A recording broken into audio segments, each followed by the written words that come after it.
These God beings have a great need for energy. One of their most diabolical methods of gaining energy is through the technology called prayer. Essentially, prayer is a form of energy or power transfer. Whenever a human being prays to a god, we are in actuality relinquishing our creative powers, sending our mental energies to the God beings in hopes that they will give to us that which we can create for ourselves. We have been reduced to powerless entities, propositioning the limited gods for their help, their guidance, and their vested interests. Please consider the following example. When human beings pray to the entity known as Ra, the mental energy of the human being is directly transferred to the entity known as Ra. The transferred energy is then used by Ra as a source of power, which in turn increases Ra's influence on Earth. All religions were created by the God beings to serve this very iniquitous purpose. What better way to control humanity than to have billions of human beings give away their creative power through prayer? I would now like to ask you an important question. What if the entity that is being prayed to has malicious intent towards humanity? It must be understood that any entity that asks for prayer or praise or service or sacrifice is in fact malevolent towards humanity. Like Sauron, these entities seek to gain power and strength through the careful manipulation of humanity. In gaining more power, these malicious entities seek to dominate and in some cases destroy all life on Earth. One should ask, are there any good or benevolent entities that seek to help humanity? Should we not pray to them for help?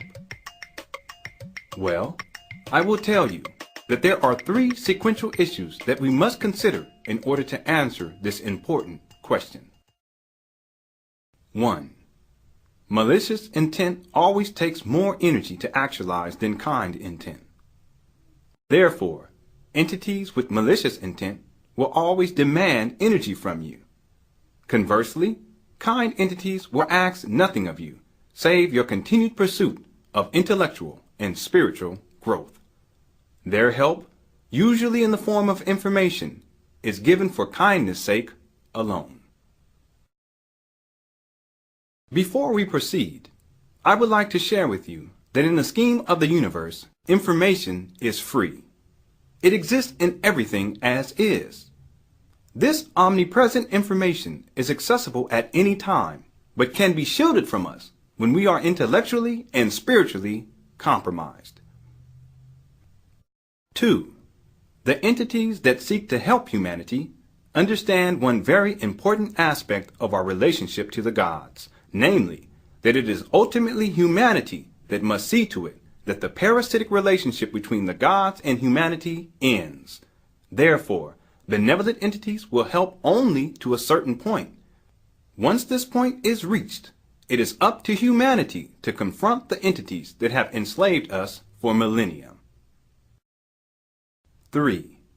Worship, prayer, service, or sacrifice to the benevolent ones is unnecessary and limits humanity's ability to actualize its own destiny. In other words, giving power away is unwise when that same power can be used by human beings to create that which they so desire in the first place. It should become clearer to you the infinite complexities of existence itself.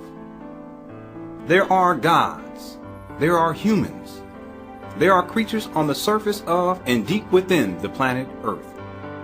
There are creatures in the oceans that are far more intelligent than humanity itself.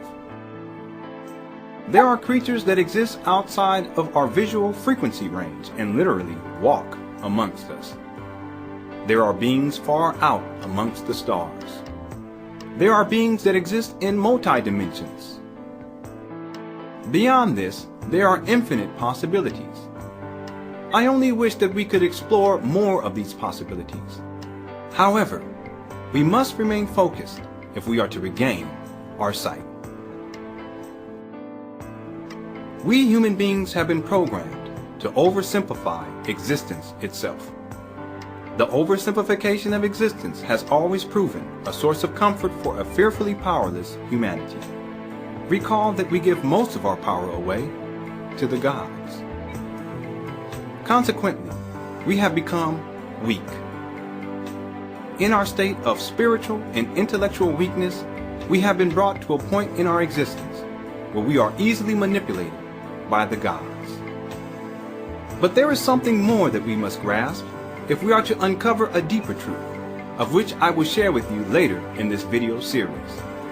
We must deal with something that most people have no meaningful intimation about. I must share with you the apparatus of evil itself.